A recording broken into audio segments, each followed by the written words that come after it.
प्रथमं शैलपुत्री चा द्वितीयं ब्रह्मचारिणी तृतीयं चंद्रघंटेति कूष्मांडेति चतुर्थकम्। छठवां नाम हमने लिया शैलपुत्री का। शैल का मतलब पर्वत, पर्वत की पुत्री कौन? पार्वती। अच्छा, शैलपुत्री नाम क्यों है? पार्वती नाम क्यों पड़ा? एक बात बोले, पार्वती है श्रद्धा, भगवान शंकर है भरोसा, विश्वास।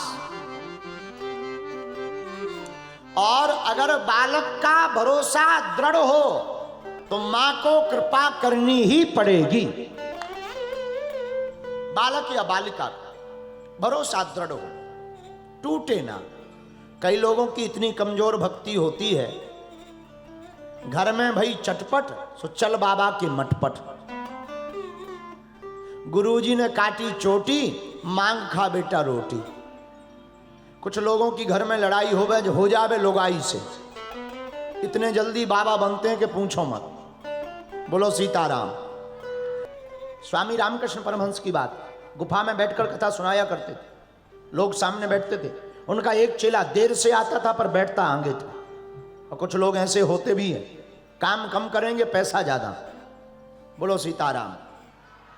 आगे बैठता था। एक दिन स्वामी रामकृष्ण परमहंस जी ने डांट दिया, ए बैठ जाओ वहीं, रोज का रोज नाटक करता है। 15 दिन नहीं आया, श्रद्धा ही गायब हो गई, भरोसे ही गायब हो गया।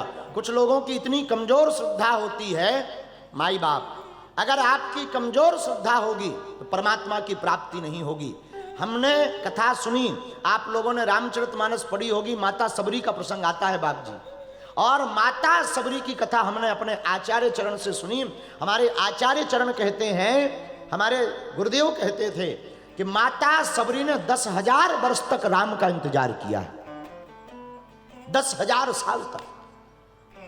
और रोज रास्ता साफ करती, रोज फल लाती, और रोज शाम जब हो जाती तो फलों को जाकर के पशुओं के लिए, जीवों के लिए डाल देती। और नाराज नहीं होती थी कि भगवान क्यों नहीं आए। पता है वो क्या कहती थी? वो ये कहती थी, बड़े आदमी हैं, भगवान हैं, कहीं फंस गए होंगे, काल आएंगे। रोज कल करती थी, आज नहीं कल आएंगे, भगवान है ना। लेकिन गुरु के वचनों पर भरोसा था, राम आएंगे। और लोग कहते हैं कि राम जी माता कैकेयी के कारण वनवास गए, कैकेयी के वचनों के कारण। हमारी व्यासपीठ कहती है कि राम जी कैकेयी के वचनों के कारण वनवास नहीं गए, माता सबरी के कारण वनवास आए गए। और तो और पंडित जी, 10,000 साल में माता कैकेयी के जो रोम होते ना, रोम, ये आंखों के पलकों के ऊपर जो रोम होते हैं, इतने बड़े बड़े हो गए थे कि पृथ्वी में लटकने लगे थे। बुढ़ापा आ गया था, शरीर कांप रहा था। और जब राम जी 10,000 साल बाद राम जी आए तो माता सबरी रोम के कारण राम जी को देख नहीं पा रही थी। अपने दोनों हाथों से रोम उठा करके माता सबरी ने राम के दर्शन की। माई बाप, आचार्य चरण कहते हैं तब राम आए। इतनी प्रतीक्षा, इतना धैर्य, इतनी श्रद्धा आराध्य के प्रति। और मेरे अहमदाबाद के पागलों, तुम्हारी भी गुरु पर इतनी श्रद्धा होगी, तुम्हारी भी इतनी निष्ठा होगी तो गुरु को कृपा करनी पड़ेगी और तुम्हारे राम को तुमसे मिलना पड़ेगा। किसी शायर ने बहुत खूब कहा है, आज नहीं तो कल इजहार होगा, मुझे उस बंसी वाले से प्यार हुआ है, उसको भी कभी मुझसे प्यार होगा। श्रद्धा मजबूत रखो। तो प्रथमम शैलपुत्री चा, मां शैलपुत्री पर्वत की बेटी, और माता पार्वती श्रद्धा है, भगवान शंकर भरोसा है। लेकिन पर्वत क्या है? पर्वत विश्वास है। जिसकी श्रद्धा पर्वत की तरह खड़ी रहती, लाखों लोग राम की बुराई कर दें, लाखों करोड़ों लोग तुम्हारे गुरुदेव की बुराई कर दें, पर तुम अपनी श्रद्धा ना घटाओ, वही परमात्मा का प्रकट होता है, वही परमात्मा का साक्षात्कार होता है। और अगर तुम्हारी श्रद्धा कमजोर है तो तुम ना भगवती से मिल सकते, ना तुम राम से मिल सकते, तुम गुरु नहीं पा सकते। माई बाप श्रद्धा चाहिए पर्वत की तरह। माता शैलपुत्री का यही परिचय है। मां शैलपुत्री कहलाई ही इसीलिए क्योंकि उनके पिता पर्वत की तरह है, और जिसका भरोसा पर्वत की तरह खड़ा, अधिक लाखों तूफान आवे, भरोसा ना टूटे। राम आएंगे, भगवती आएगी, भगवती जगदम्बा कृपा करेगी। जब ये तुम्हारा भरोसा बोले तो माई बाप हम तुम्हें दावे के साथ कहते हैं भगवती को आना नहीं, आना ही पड़ेगा, प्रकट होना पड़ेगा। बाकी तो ठीक है माई बाप, जितनी तुमने समय गुजार दिया सो गुजार दिया। आज हमारी व्यासपीठ तुमसे प्रार्थना कहती है आज के बाद अपनी जिंदगी की नई शुरुआत करो। आज के बाद तुम अपनी जिंदगी की एक नई क्रांति में जियो। याद रखना, तुम 2 हाथों से 50 लोगों को नहीं मार सकते, लेकिन 2 हाथ जोड़ करके तुम 1 करोड़ लोगों को अपना बना सकते हो। 2 हाथ जोड़ सकते हो, अपना बना सकते हो। और 4 दिन की जिंदगी है, यहां किसी का कोई ठिकाना नहीं। इस व्यासपीठ की भी यात्रा चल रही, पता नहीं कब पूरी हो जाए। हम तो हमेशा राम जी से यही प्रार्थना करते हैं, जब भी इस तन से प्राण निकले तुम्हारी कथा गाते हुए हमारे प्राण निकले,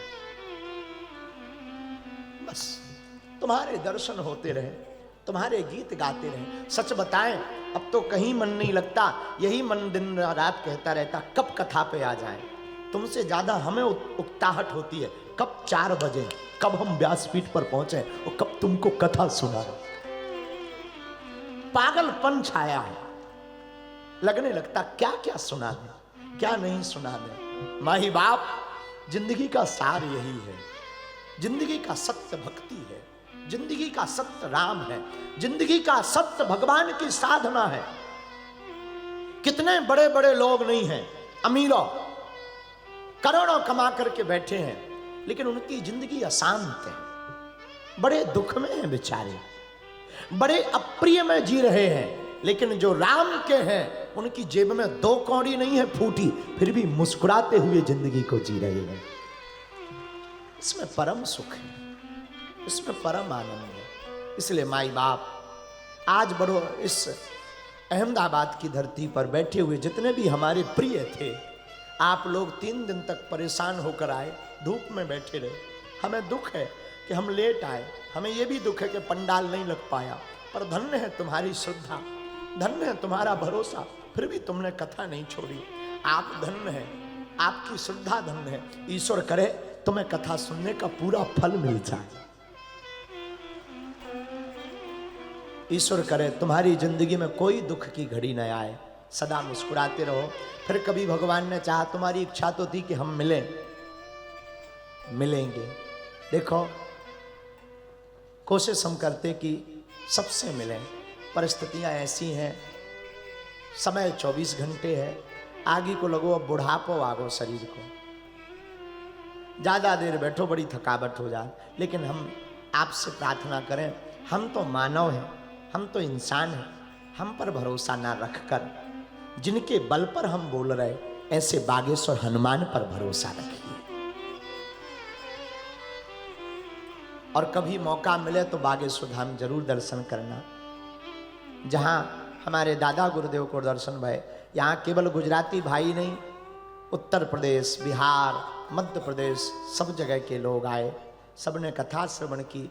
और गुजरात के लोग बहुत अच्छे हैं, नवरात्रि का गरबा छोड़ करके भी 3 दिन रातों भर कथा सुनते रहे।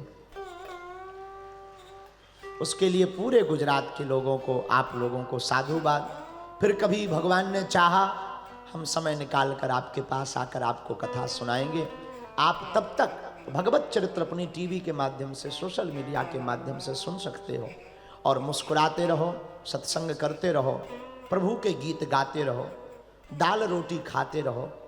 देखो जो प्राप्त है वही पर्याप्त है, जो आपके पास है उसी में सुखी रहो।